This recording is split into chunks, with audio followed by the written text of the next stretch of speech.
ফুচকা খেতে গির্দে দিয়ে আসছি আর এসে হচ্ছে গা আরো অনেক কিছু খেলাম, সাথে হচ্ছে গা হোমমেড একটা কেক অর্ডার দিয়ে কিনে নিয়ে গেলাম। আসসালামু আলাইকুম, কেমন আছেন সবাই? তো এখানে গরম গরম মালাই চা খাইতেছি আর ভাবতেছি খাওয়া শেষ হলে আবার কেক কিনতে যেতে হবে। এরপরে চিন্তা করতেছি আর ভাইয়াকে জিজ্ঞেস করলাম, এই মালাই চার দোকানদার ভাইয়াকে জিজ্ঞেস করলাম, ভাইয়া কেক কোথায় পাওয়া যায়?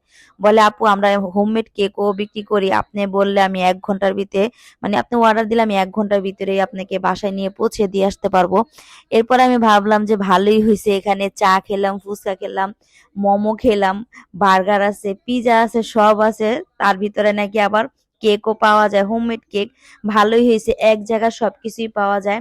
আর একটু শীতের ভিতরে বসে বসে খোলামেলা আকাশের নিচে বসে হচ্ছে সবাই চা খাইতেছে, মালাই চা।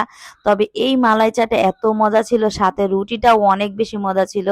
মানে চা মালাই চাটা মুখে দেওয়ার সাথে সাথে মানে তৃপ্তি, মানে মনটাই ভরে গেছে। এর ভিতরে আবার শীতের ভিতরে খোলামেলা আকাশে খাইতাছি চাটা, ভালোই লাগতাছে। আর রুটিটাও এত মজা ছিল, দেখেন আমার বাচ্চারা আমরা সবাই মিলে বসে বসে মানে অনেক কাড়াকাড়ি করে খাইছি।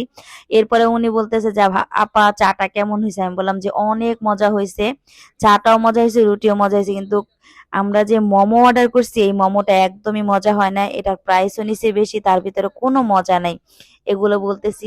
এরপরে হচ্ছে গা ভাইয়াকে বললাম আচ্ছা আমাকে কেকের ছবি দেখান। এরপরে ছবি দেখাইতেছে। দেখানোর পরে হচ্ছে গা আমি এই কেকটা অর্ডার দিয়ে নিয়ে গেলাম, যেহেতু আমার ভাইয়ের বউর জন্মদিন ছিল আজকে, কেক নিতে আবার অন্য জায়গায় যেতে হতো। এরপরে ওনাকে অর্ডার দিয়ে আসছে, উনি তো কেক বানায় আমার বাসায় নিয়ে আসছে। বাসায় নিয়ে এসে দেখাতেছে আপু নামটা একটু উলটপালট হয়ে গেছে, কিছু মনে করবেন না, আপনি কেকটা আমি একটু বাড়াইয়া দিছি, যেহেতু আপনাকে আমি চিনি এজন্য। তা আজকের মতো ভিডিওটা এই পর্যন্ত, আল্লাহ হাফেজ।